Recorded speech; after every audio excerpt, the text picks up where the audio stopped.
Hello guys, welcome back to ठासा classes. तो my dear friend, आप सबको पता ही है कि इस चैनल पे डेली 15 से 20 मिनट का एक वीडियो होता है जो किसी भी प्रैक्टिकल बंदे के लिए बहुत ही महत्वपूर्ण सेशन होता है।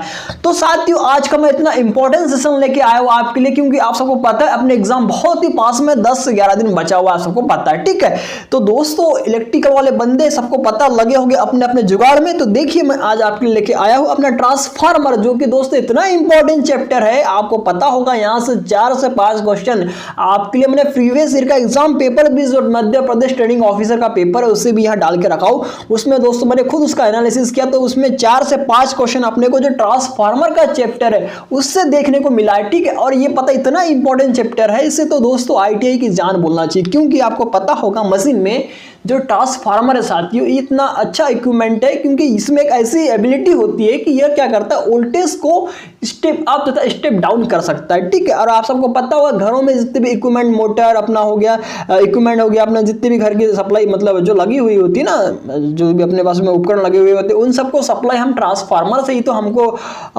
मतलब कि स्टेप डाउन करके दिया जाता है, और हम सब उसमें यूज करते हैं सप्लाई का। ठीक है, तो माय डियर फ्रेंड, क्वेश्चन अपना जो सेशन है बहुत ही इंपॉर्टेंट होने वाला, लास्ट तक देखिएगा। और वो वही क्वेश्चन यहाँ रखा गया है जो एग्जाम के लिए इंपॉर्टेंट फैक्ट जो निकाल के रखा गया है साथी आपके लिए, है ना। तो क्वेश्चन को अपना जो दोस्तों क्या बोलते हैं, वीडियो को पूरा देखिएगा, क्योंकि इसमें आपको जो क्वेश्चन देखोगे दोस्तों, आपने जो पढ़ लिया होगा सब चीज, उसके बाद में जो निचोड़ निकलता है कि क्वेश्चन कहां से उठता है और कैसे उठाया जाता है, क्योंकि दोस्तों वही क्वेश्चन यहाँ पे रखा गया है जो एग्जाम के लिए इंपॉर्टेंट है। ठीक है, तो साथियों प्लीज इस अपने चैनल पर नए हो गए तो प्लीज चैनल को सब्सक्राइब कर देना, और वीडियो अच्छा लगे तो लाइक कर देना। तो चलिए साथियों, आज का सेशन स्टार्ट करते हैं। जैसे कि आप देख पा रहे हैं मेरे डियर फ्रेंड कि जो ट्रांसफार्मर है ना, क्या होता है भैया ट्रांसफार्मर मतलब कि जो ट्रांसफार्मर क्या होता है, यह स्टैटिक डिवाइस होता है। ठीक है, यह एक स्थिर डिवाइस है। ठीक है, यह तो आपको सिंपल सी बात है, पता ही होगा, बाकी मेरे को बोलना जरूरी है इसमें, क्योंकि स्टार्ट से हमने स्टार्ट किया। ठीक है, तो देखिए साथियों ट्रांसफार्मर, ठीक है, आपको पता ही होगा साथियों, इसमें देखिए ट्रांसफार्मर एक विद्युत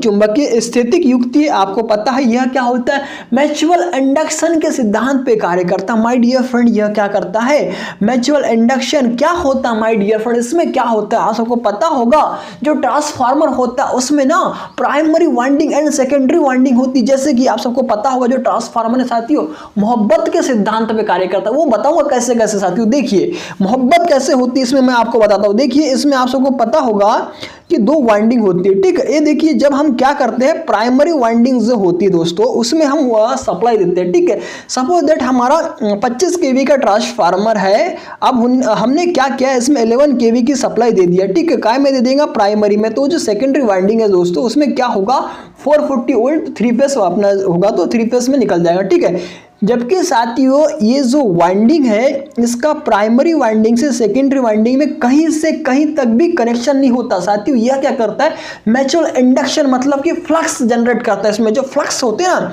फ्लक्स उत्पन्न होते हैं, जिससे क्या होता है, प्राइमरी वाइंडिंग का जो फ्लक्स है वो सेकेंडरी वाइंडिंग में उत्पन्न हो जाता है। ठीक है, यहाँ पे देखिए ये फ्लक्स चलते हैं, अगर आप इसको देखा होगा डायग्राम अच्छे से। ठीक है, तो फ्लक्स होता है। ठीक है, तो फ्लक्स का यहाँ पे क्या होता है दोस्तों, फ्लक्स करते हैं यहाँ पे जो वाइंडिंग रहती है, जिससे क्या होता है, सेकेंडरी वाइंडिंग में विद्युत वाहक बल पैदा हो जाता है। जबकि दोस्तों प्राइमरी वाइंडिंग और सेकेंडरी वाइंडिंग में किसी का भी संबंध नहीं होता, मतलब कि ना ये इलेक्ट्रिकल कनेक्ट होता है, यह क्या होता है, मैकेनिकली चुंबकीय कनेक्टेड होते हैं। मतलब कि दोस्तों प्राइमरी वाइंडिंग में सप्लाई देते हैं, सेकेंडरी वाइंडिंग में सप्लाई उत्पन्न हो जाती है, मतलब कि विद्युत वाहक बल उत्पन्न होता है। ठीक है, तो देखिए भैया जो ट्रांसफार्मर है, देखिए ये इसको बोलते हैं हम, यह एक स्टैटिक डिवाइस है जो म्यूचुअल इंडक्शन, सह प्रेरण, अन्योन्य प्रेरण, ठीक है, ये सब बोला जाता है। ठीक है, देखिए इसका बहुत अच्छा डेफिनेशन लिखा हुआ है, जो बिना पावर और फ्रिक्वेंसी को बदले विद्युत धारा तथा वोल्टेज को कम व अधिक करते हुए परिपथ से दूसरे परिपथ में स्थानांतरित करता। माय डियर फ्रेंड,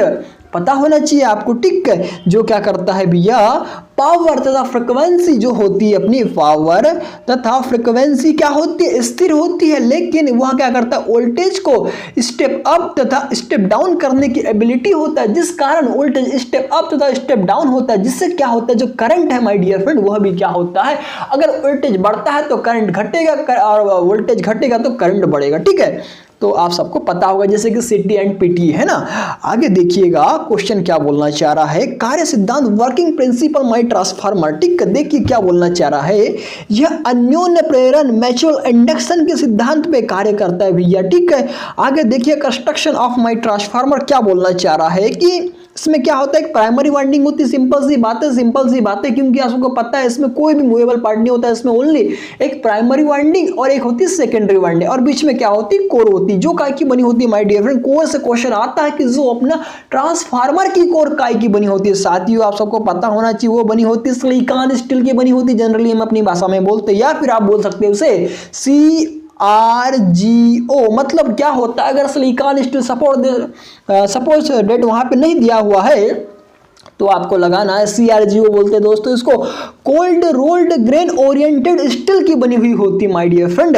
आगे देखिएगा क्वेश्चन क्या बोलना चाह रहा है इसमें कि द्वितीय वाइंडिंग, जिस वाइंडिंग को लोड से, मतलब कि जिस वाइंडिंग में हम लोड लगाते हैं हमारे जो घरों के इक्विपमेंट में जो सप्लाई आती है ना, वो क्या होता है, सेकेंडरी वाइंडिंग के द्वारा आता है। ठीक है, और जो घरों के आजू बाजू मोहल्लों में साथी जो ट्रांसफार्मर लगे हुए होते वो साथी वो क्या होते हैं, अपने डेल्टा स्टार ट्रांसफार्मर होती है। याद रखिएगा एग्जाम की दृष्टि से मोस्ट इंपॉर्टेंट क्वेश्चन है कि जो अपने आजू बाजू मोहल्लों में ट्रांसफार्मर लगे होते हैं वो क्या होते हैं, डेल्टा स्टार ट्रांसफार्मर होते हैं। ऐसा क्यों किया जाता है माय डियर फ्रेंड, क्योंकि हमारे को घर में न्यूट्रल की जो सप्लाई होती है, जो न्यूट्रल सप्लाई होती है, जो स्टार कनेक्शन होता है, यहाँ पे आप सबको पता होगा, इससे क्या होता है, हमें एक न्यूट्रल पॉइंट मिल जाता है। ठीक है, ये देखिए R Y एंड B तो 3 फेज तो हुई क्या, लेकिन यहाँ पे देखिए एक न्यूट्रल की सप्लाई भी हमें, मतलब कि न्यूट्रल भी हमें प्रदान किया जाता है किस स्टार की सहायता से। इसीलिए हम घरों के आजू बाजू वाले मोहल्लों में जो भी ट्रांसफार्मर लगे हुए होते, 25 kVA, 63 kVA, 100 kVA, 200 kVA, 315 kVA के, ठीक है, ये सब क्या होते हैं, डिस्ट्रीब्यूशन ट्रांसफार्मर कहलाते हैं, जो क्या होते हैं, डेल्टा स्टार में होते।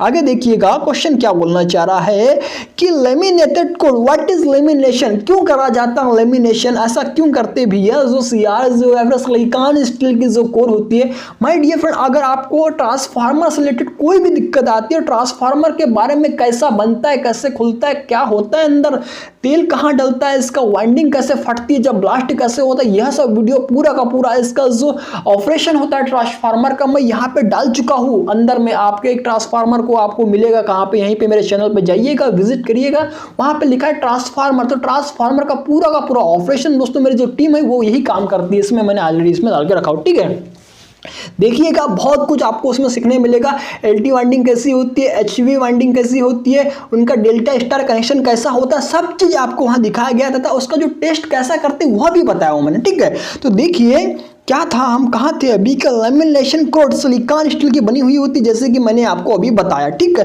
क्यों बनी होती है सिलिकॉन स्टील की, क्योंकि आप सबको पता होता है यह एक मैग्नेटिक कोर होती है जिसमें क्या होता है, लॉसेस होते हैं। ठीक है, तो उस लॉसेस को कम करने के लिए माय डियर फ्रेंड इसमें क्या करते हैं हम, यहाँ पे वहाँ पे क्या होता है, हिस्टेरिसिस लॉस होता है, उस हिस्टेरिसिस लॉस को कम करने के लिए क्या करते हैं माय डियर फ्रेंड, हम उसे सिलिकॉन स्टील का बनाते हैं। ठीक है, अब लेकिन यहाँ पे देखिए माय डियर फ्रेंड, यहाँ पे क्या लिखा, लेमिनेटेड, या फिर लेमिनेशन क्यों करते हैं, तो इसमें और एक लॉस होता है, वह होता है माय डियर फ्रेंड, आप सबको पता होगा, वह होता है वह होता है ईडी करंट लॉस, वह होता है ईडी करंट लॉस। देखिए ईडी करंट में ये ऐसा वाला लिखते हैं WE आ जाएगा, क्योंकि जो लॉसेस होते हैं ना काय में होता है, वाट में होता है, और जो अपना हिस्टेरिसिस लॉस होता है उसको WH से दर्शाते हैं। ठीक है, तो इन्होंने क्या लिखा है, लेमिनेटेड क्यों करते हैं, लेमिनेटेड, तो यह हमारा जो ईडी करंट लॉस होता है माय डियर फ्रेंड, उसको देखिए कम करने के लिए हम क्या करते हैं, लेमिनेटेड कर देते हैं। आप सबको पता होगा लेमिनेटेड तथा बारीक बारीक पत्ती के रूप में उसको काट कर, मतलब बारीक बारीक पत्ती, इसकी जो पत्ती की मोटाई रहती है दोस्तों 0.35 से लेके, देखिए 0.35 से लेके 0.5 mm तक होती है, आपको पता होना चाहिए, आगे आएगा सब चीज़ यहाँ पे आपको मैं दिखाऊंगा। ठीक है, तो देखिए अभी हम जहाँ चल रहे थे पहले वहीं चलते, बताने के लिए बहुत कुछ है, टाइम कम है। ठीक है, देखिए कि लेमिनेशन क्रोड सिलिकॉन स्टील की बनी हुई होती है। ठीक है, क्यों बनी होती है बताया मैंने, जिसमें देखिए क्रोड में 4% सिलिकॉन व 96% क्या होता है, Fe होता है, मतलब कि आयरन होता है। ठीक है, आगे देखिएगा माय डियर फ्रेंड, 25 हर्ट्ज आवृत्ति है तो 0.5 mm, कि जो उसकी एमएम की तो थिकनेस, मतलब काय की थिकनेस, अपना जो सिलिकॉन स्टील की पत्ती की मोटाई जिसको हम थिकनेस बोलते हैं, अगर सपोज दैट आपका फ्रीक्वेंसी 25 हर्ट्ज है तो उस कंडीशन में देखिए साथियों, उस कंडीशन में क्या होगा, उस कंडीशन में जो सिलिकॉन स्टील की मोटाई होगी 0.5 mm होगी, और अपनी अगर फ्रीक्वेंसी कितनी 50 हर्ट्ज है तो उस कंडीशन में जो अपना साथियों जो थिकनेस होगी 0.35 mm होती है। इसीलिए बोला जाता है कि जो सिलिकॉन स्टील होती है उसकी जो मोटाई थिकनेस कितनी होती है साथियों, 0.35 से लेके 0.5 mm तक होती है। और साथियों ये सब क्वेश्चन ऑलरेडी एग्जाम में पूछा गया है, भर भर के ट्रकों में पूछा गया है, तो याद रखिएगा, आपने पढ़ा होगा नहीं पढ़ा होगा सब रिवाइज हो जाएगा आपका, ठीक है। आगे देखिएगा नेक्स्ट क्वेश्चन क्या बोलना चाह रहा है माय डियर फ्रेंड, कि जो क्रोट का कार्य क्या होता है, क्यों रखते हैं भैया वहां पे हम उसको, हम लकड़ी की भी तो रख सकते थे या फिर कुछ और भी तो रखते थे, लेकिन हम क्या करते हैं वहां पे सिलिकॉन स्टील की ही क्यों रखते हैं, क्या कार्य करती है ऐसा। देखिए क्रोट का कार्य प्राइमरी द्वारा स्थापित, मतलब जो प्राइमरी वाइंडिंग द्वारा स्थापित चुंबकीय क्षेत्र की चुंबकन बल रेखाओं का मार्ग पूर्ण करना, चुंबकीय बल रेखाओं को पथ प्रदान करना तथा अधिकाधिक चुंबकीय बल रेखाओं को सेकेंडरी से गुजारना, ठीक है। जो प्राइमरी वाइंडिंग होती है ना, उसमें जो चुंबकीय क्षेत्र होता है उसका चुंबकीय क्षेत्र को क्या होता है, जो चुंबकीय क्षेत्र होता है तो उस चुंबकीय क्षेत्र को चुंबकीय बल रेखा, जो चुंबकीय बल रेखा हो ना, उनको क्या करता है, पथ प्रदान करता है, या फिर उनका मार्गों को पूर्ण करना होता था, अधिकाधिक मतलब अधिक से अधिक चुंबकीय बल रेखाओं को सेकेंड से गुजारना हो, तभी तो अपना जो वोल्टेज अधिक मतलब मिलेगा हमें वहां पे, ठीक है। आगे देखिए क्रोड पर प्राइमरी व सेकेंडरी वाइंडिंग स्थापित की जाती है। तो माय डियर फ्रेंड ऐसा क्रोड होता है, आप सबको पता है, और इस पे क्या होता है, वाइंडिंग होती है। तो इसका जो वाइंडिंग रखने का भी एक तरीका होता है कि जो क्रोड होती है माय डियर फ्रेंड, क्रोड में सबसे पहले क्या रखा जाएगा, सबसे पहले हम क्या करते हैं साथियों, वहाँ पे एलटी जो होती है, एलटी की जो कॉइल होती है वो क्या होती है, हल्की सी मोटी होती है।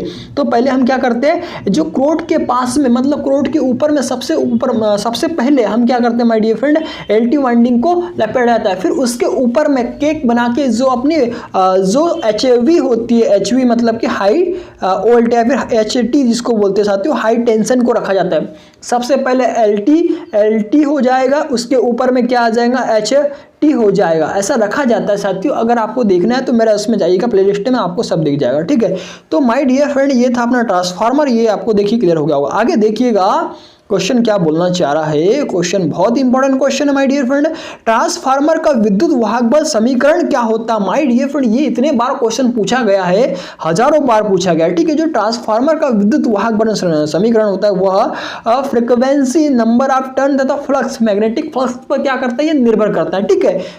देखेंगे इसमें बताया गया है कि किसी ट्रांसफार्मर के प्रत्येक वाइंडिंग में उत्पन्न होने वाला विद्युत वाहक बल 3 कारकों पर निर्भर करता है। भैया कौन कौन है बताइए जरा माय पीडीएफ।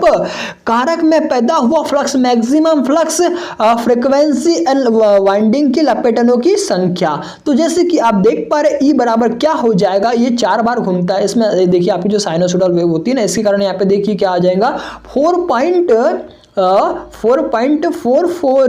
एंड क्या आ जाएगा 5 मैक्सिमम फ्रीक्वेंसी एंड लपेटनों की संख्या, ये हो जाएगा साथियों। याद रखिएगा, बहुत ही ये अपना जो स्पेशल इसका फॉर्मूला पूछा जाता है। आगे देखिए यहाँ पे इसका जो के होता है नियतांक, यहाँ पे जैसे कि ट्रांसफॉर्मेशन रेशियो जिसको बोलते हैं, देखिए मैं कुछ और बोलना चाह रहा था आपको, बाकी इसको बोलते हैं के। व्हाट इज ट्रांसफॉर्मेशन रेशियो जो होता है, देखिए यहाँ पे इसका ये दोस्तों ई एस है, याद रखिएगा, ठीक। ई S upon K E P equal to N S upon K N equal to I P upon K I S हो जाएगा, ठीक है। ये याद रखिएगा, बहुत इंपॉर्टेंट है। ट्रांसफॉर्मेशन रेशियो प्राइमरी और सेकेंडरी लपेटनों का अनुपात होता है, इसका कोई मात्रक नहीं होता, ठीक है।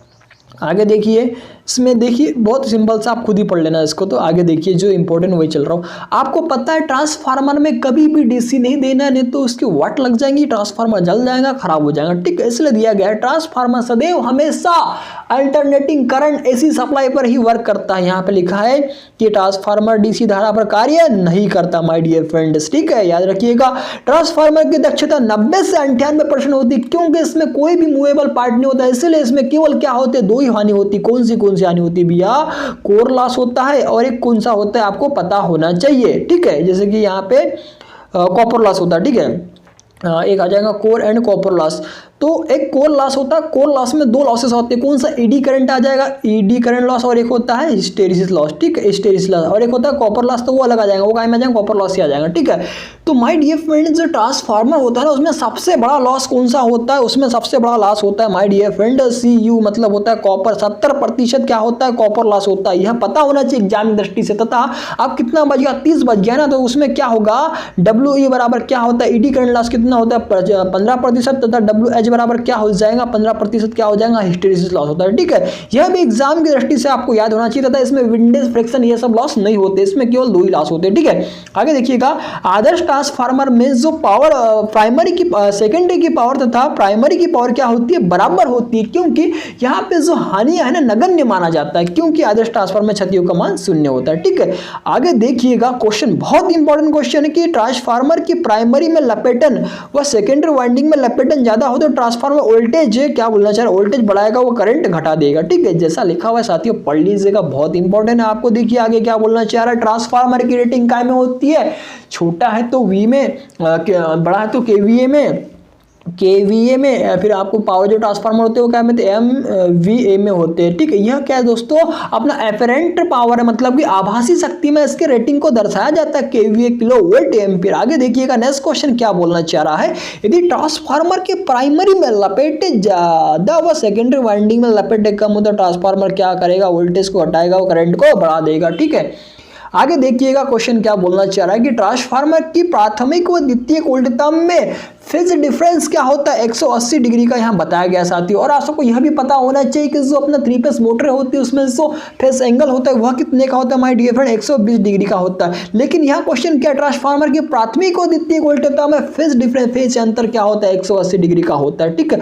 आगे देखिएगा क्वेश्चन क्या बोलना चाह रहा है, ट्रांसफार्मर में लॉसेस क्या होते हैं, आप सबको पता होना चाहिए, बताते जाते और जा ही तो रहा हूं मैं साथ साथ में, ठीक है। ट्रांसफार्मर में देखिए कोई ट्रांसफार्मर 100% ऊर्जा स्थानांतरित नहीं कर पाता, कारण क्षतियां, ट्रांसफार्मर में 2 क्षतियां होती है, आपको मैंने अभी बताया, एक होती है लो क्षति जिसको बोलते हैं कोर लॉस, आयरन लॉस, एक होता है ताम्र लॉस। ताम्र लॉस क्या होता है माय डियर फ्रेंड, I²R, ठीक है, पता होगा आपको। आगे देखिएगा क्या बोलना चाह रहा है, क्षतियां क्या बोलती है इसमें, भैया बताइए क्षतियां कि देखिए यह क्रोड में पैदा होती है, कोर में पैदा होती है, जो लो क्षति होती है वो काय में पैदा होती है, कोर, यह क्रूड में पैदा होती है, इसे शून्य क्षति या फिर इसको क्या बोलते हैं, नो लोड लॉस भी बोला जाता है, क्योंकि यह प्रत्येक लोड पर क्या होती है माय डियर फ्रेंड, समान होती है। क्वेश्चन पूछा जाता है कि सपोज डेट नो लोड पे उसका लॉसेस कितना है, 500 वाट है सपोज डेट, ऐसा बता रहा हूँ मैं, तो उसका फुल लोड पे या फिर जब लोड डालेंगे तो उस पर कितना वो होगा, मतलब कि कोर लॉस होगा, तो साथियों वो क्या होगा, सेम होगा, क्योंकि यहाँ स्पेशली लिखा हुआ है प्रत्येक लोड पर यह क्या होती है, समान होती है। साथियों क्वेश्चन को रिलेट करते हुए चलेगा, बहुत मजा आएगा, इंपॉर्टेंट है क्वेश्चन, ठीक है। आगे देखिएगा क्वेश्चन क्या बोलना चाह रहा है, क्वेश्चन है अपना, यह क्षति 2 प्रकार की होती, कौन सी, लो क्षति, एक होती एडी करंट लॉस और एक होता है हिस्टेरिसिस लॉस। यहाँ पे दिया हुआ है जो एडी करंट लॉस होता है माय डियर फ्रेंड, वह चुंबकीय फ्लक्स घनत्व के वर्ग मैक्सिमम हो जाएगा, फ्रीक्वेंसी का वर्ग तथा थिकनेस का वर्ग, इन सब के क्या होती है, प्रोपोर्शनल होती है। मतलब देखिए ना, प्रोपोर्शनल मतलब क्या होगा दोस्तों, अगर आपका फ्रीक्वेंसी को आपने दुगुना किया तो आपकी ईडी करंट क्या हो जाएगी, चौगुनी हो जाएगी, ठीक है, क्योंकि फ्रीक्वेंसी का स्क्वायर है ना इसमें, ठीक है। आगे देखिए यहाँ पे क्या दिया गया है, और जो हिस्टेरिसिस लॉस है दोस्तों इसमें देखिए बी मैक्सिमम, मतलब बी क्या है, चुंबकीय फ्लक्स घनत्व, तो इसकी इकाई क्या होती है, टेस्ला होती है, या फिर इसको बोलते हैं वेबर प्रति मीटर स्क्वायर, इसको बोलते हैं वेबर प्रति मीटर का स्क्वायर आ जाएगा, ठीक है। फ्रीक्वेंसी के हर टच होती है, बच्चों से बातें बताने की कोई बात नहीं है। इसका टॉलरेंस इंडिया में कितना होता है साथियों, आप सबको पता होगा, ±3% होता है, ठीक है। और 50 हर्ट्ज की सप्लाई होती है। वी क्या, ये वी साथियों ये क्या है, अपना वॉल्यूम है। वॉल्यूम मतलब जो इसका आयतन बोलना चाहिए ना, वो आयतन है, ठीक है, याद रखिएगा बहुत ही। और ये जो ये तो दोनों साथियों रट के रख लीजिएगा, ये फॉर्मूला डायरेक्ट एग्जाम में पूछा जाता है, ठीक है। आगे देखिएगा क्या बोलना चाह रहा, कॉपर लॉस क्या होता है, यह देखिए। और एक मैं आपको बात बताना भूल गया, यह दोस्तों जो लो क्षति होती है ये क्या होती है, नियत क्षति होती है, स्थिर क्षति होती है। आगे देखिएगा कॉपर लॉस क्या होता है भैया, ये वाइंडिंग में प्रतिरोध के कारण पैदा होती है तथा ये अस्थिर क्षति तथा परिवर्तनीय क्षति कहलाती है माय डियर फ्रेंड, याद रखिएगा, बहुत इंपॉर्टेंट क्वेश्चन एग्जाम में डायरेक्ट क्वेश्चन उठ के आता है, ठीक है। क्वेश्चन क्या बोलना चाह रहा है, ताम्र क्षति लोड बढ़ने के साथ साथ क्या होती है, बढ़ जाती है। लोड बढ़ा तो क्या होगा, जो कॉपर का लॉस होगा ना, मतलब अधिक हुआ, इसलिए ताम्र क्षति लोड बढ़ने के साथ बढ़ जाती है। कुल ताम्र क्षति देखिए इसमें क्या दिया हुआ है my dear friend, primary winding का लॉस है तो सेकेंडरी वाइंडिंग का लॉस क्या होता है, आई स्क्वायर आर हो जाएगा, तो ये पी है तो प्राइमरी और ये इधर में एस है तो सेकेंडरी हो जाएगा। ठीक है, ऐसा याद रखिएगा, बहुत इंपॉर्टेंट क्वेश्चन। आगे देखिएगा नेक्स्ट क्वेश्चन क्या बोलना चाह रहा है कि ट्रांसफार्मर लोड आधा होने पर ताम्र क्षति का मान, जैसे कि ट्रांसफार्मर का क्या हो गया भैया, लोड आधा हो गया, तो उस कंडीशन में जो अपना कॉपर क्षति होगी ना, वह क्या होगी माय डियर फ्रेंड, वह क्या होगी 1/4 हो जाएगी ना। यहाँ जैसे कि आप देख पा रहे हैं, इंपॉर्टेंट क्वेश्चन है, याद रखिएगा। ट्रांसफार्मर का लोड आधा होने पर कॉपर क्षति का मान 1/4 अर्थात 1/4 घट जाता है। याद रखिएगा, एग्जाम की दृष्टि से इंपॉर्टेंट है। आगे देखिए, उदाहरण हेतु ट्रांसफार्मर का पूर्ण लोड पर ताम्र मतलब कि कॉपर लॉस कितना होता है साथियों, अभी मैंने बोला था आपको, जो अपना कोर लॉस है वो स्थिर रहता है। ठीक है, स्थिर मतलब नियत रहता है, लेकिन यहाँ पे देखिए ये जो अपना कॉपर लॉस है ये क्या होता है, परिवर्तनीय लॉस है। इसमें सपोज दैट देखिए यहाँ पे बहुत अच्छे से उन्होंने उदाहरण देखिए हमें समझाया गया है कि ताम्र क्षति का मान कब पूर्ण लोड पर 1000 वाट है तो वह आधे लोड पर कितना होगा माय डियर फ्रेंड, वह क्या होगा 250 वाट ही होगा। साथियों याद रखिएगा 14 हो जाएगा। ठीक है, तो 1000 गुणित के क्या हो जाएगा 1/, इसको 4 कर देना, 4 का 4, 4 दूनी कितना हो जाएगा 2 आ जाएगा, 4 का 4, 4 दूनी 8, 2 बार गया। ठीक है, कितना बचा 20 बचा, तो 4 पंचे 20, कितना बचा 1 बचा, कैसे आया भैया 250 आ गया ना इसमें। ठीक है, आगे देखिएगा नेक्स्ट क्वेश्चन क्या बोलना चाह रहा है कि ट्रांसफार्मर क्षतियों का मान ज्ञात कैसे करेंगे माय डियर फ्रेंड, कैसे करेंगे बताइए। देखिए बहुत अच्छा क्वेश्चन दिया हुआ है इसमें तो, कि खुला पथ परीक्षण, इसको बोलते हैं open circuit loss, open circuit बोलते हैं। ठीक है, ओपन सर्किट परीक्षण बोलते हैं। ठीक है, क्या बोलना चाह रहा है यह परीक्षण लोड रहित अवस्था में, मतलब कि नो लोड कंडीशन पे क्या होता है, ओपन सर्किट टेस्ट करते हैं, तथा जब लोड लगा हुआ होता है तब क्या करते हैं भैया, शॉर्ट सर्किट टेस्ट करते हैं। पता होना चाहिए आपको। तो यह बोला भैया, क्या बोला इसने कि यह परीक्षण लोड रहित अवस्था में लोड क्षति ज्ञात करने हेतु किया जाता है। आगे देखिएगा क्वेश्चन क्या बोलना चाह रहा है भैया, कि इस परीक्षण में सेकेंडरी वाइंडिंग को ओपन रखा जाता है। जो सेकेंडरी वाइंडिंग होती है उसको क्या किया जाता है माय डियर फ्रेंड, ओपन रखा जाता है। ठीक है, आगे देखिएगा क्वेश्चन क्या बोलना चाह रहा है, उसका प्रतिरोध क्या होता है, उसका प्रतिरोध ओपन होगा तो अनंत वो धारा क्या होती है, शून्य होती। तथा आपको यह भी पता होना चाहिए कि ओपन सर्किट एक होता है और एक होता है शॉर्ट सर्किट। तो शॉर्ट सर्किट में रेजिस्टेंस धारा का मान क्या होता है, ओपन सर्किट में रेजिस्टेंस धारा का मान क्या होता है। इंपॉर्टेंट क्वेश्चन है साथियों, याद होना चाहिए। देखिए सपोज दैट आपका सर्किट ओपन है तो उस कंडीशन में वहां धारा क्या हो जाएगी, शून्य हो जाएंगी, मतलब कि रेजिस्टेंस क्या हो जाएगा, इन्फिनिटी हो जाएगा।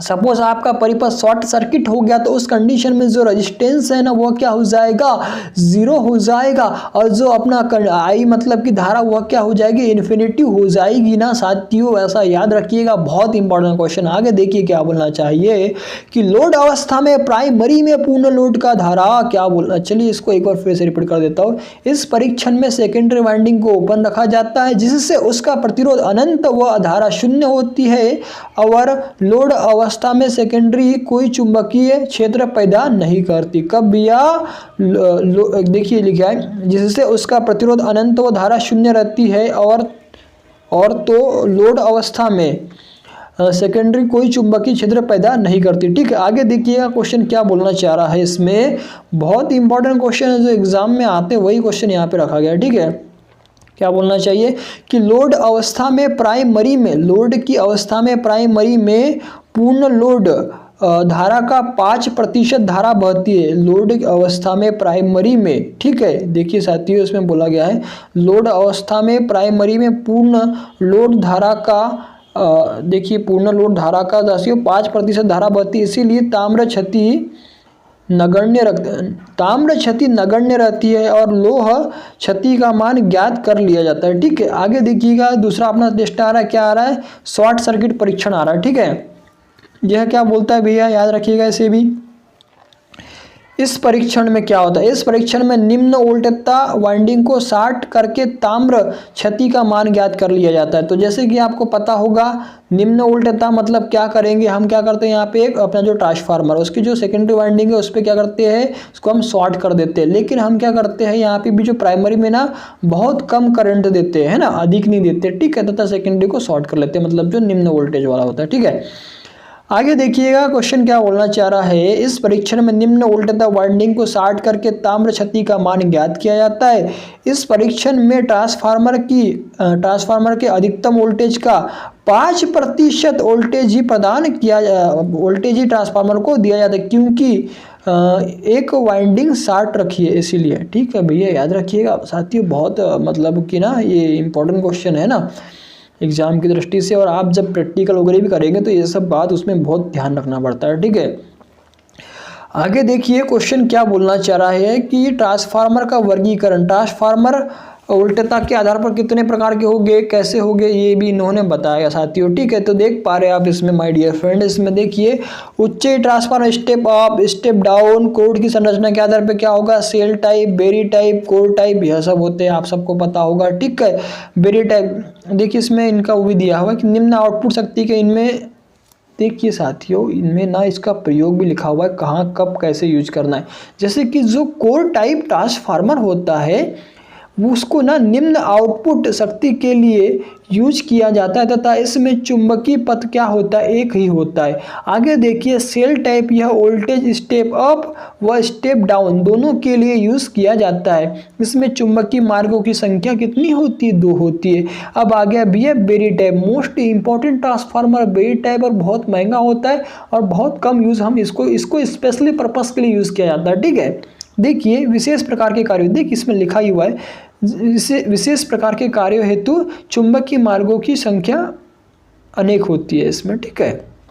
याद रखिएगा साथियों, जो फैक्ट है, जो निचोड़ है वही यहाँ रखा गया है। आपको बहुत मतलब टाइम कम है, इसमें आप बहुत सारा चीज़ इसमें आप कवर कर लेंगे, ठीक है। देखिए ट्रांसफार्मर की क्रोड को EIUL, अगर आपको साथियों क्रोड टाइप में बोलता है उसमें तो यल आएगा, उसमें अपना आई और यल आ जाएगा, ठीक है। और आपको सेल टाइप में बोलता है तो उसमें क्या आ जाएगा, ई और क्या आ जाएगा, आई आ जाएगा, मतलब जो क्रोड का आकार होता है ना ऐसा ढाला जाता है, ठीक है। तो देखिए ट्रांसफार्मर में EIUL जैसी आदि आकार की होती है। यह सिलिकॉन स्टील की पत्तियों से बनाया जाता है। लो क्षति को कम करने हेतु सिलिकॉन स्टील पत्ती का उपयोग करते हैं या फिर से बनाते हैं। बहुत ही इंपॉर्टेंट है साथियों, याद रखिएगा, ठीक है। आगे देखिएगा क्या बोलना चाह रहा है, क्वेश्चन क्या बोलना चाह रहा है भैया कि फेजों की संख्या के आधार पर सिंगल फेज होगा। जैसे कि सिंगल फेज में उपयोग वोल्टेज स्टेबलाइजर, टीवी व रिसीवर में क्या आता है, 3 फेज का आप सबको पता ही है भैया, हमारे घरों पे जो सप्लाई आती है वो क्या होता है, तो 3 फेज ट्रांसफार्मर होते हैं, जो क्या होते हैं डिस्ट्रीब्यूशन ट्रांसफार्मर होते हैं, जो क्या होते हैं डेल्टा स्टार ट्रांसफार्मर होते हैं, ठीक है। तो 3 फेज ट्रांसफार्मर में 3 फेज सप्लाई को स्टेप अप व स्टेप डाउन के लिए किया जाता है, ठीक है। आगे देखिए क्या बोलना चाह रहा है, हाँ कूलिंग के आधार पर जो होता है ना, प्राकृतिक रूप से शीतलन के प्रणाली के आधार पर, ठीक है। यह तेल द्वारा शीतलित यह 500 kVA तक का या इससे अधिक होता है। जल द्वारा शीतलित यह 500 kVA या इससे अधिक क्षमता वाले। वायु द्वारा शीतलित जल की कमी वाले स्थान पर 500 kVA से या फिर इससे अधिक, ठीक है। ट्रांसफार्मर स्थल के स्थान क्या लिया है साथियों, देखिए ट्रांसफार्मर स्थल के आधार पर इंडोर होता है, ये कम क्षमता के कमरों व टीन शेड में होते हैं इंडोर। आउटडोर मतलब ये हो जाएगा बाहर, इंडोर मतलब हो जाएगा अंदर में, ठीक है। आउटडोर मतलब यह उच्च 25 kVA के खुले में होते हैं, ठीक है। आगे देखिए व्यापारिक आधार पर क्या होता है, पावर ट्रांसफार्मर इनकी kVA क्षमता 2000 से 20,000 वोल्ट ही आएगा, 20,000 होती है, ठीक है। इनकी प्राइमरी वाइंडिंग स्टार में तथा सेकेंडरी वाइंडिंग डेल्टा में होती है, जो व्यापारिक टाइप के होते हैं। प्राइमरी वाइंडिंग काय में दी, याद रखिएगा स्टार में दिया है, ठीक है।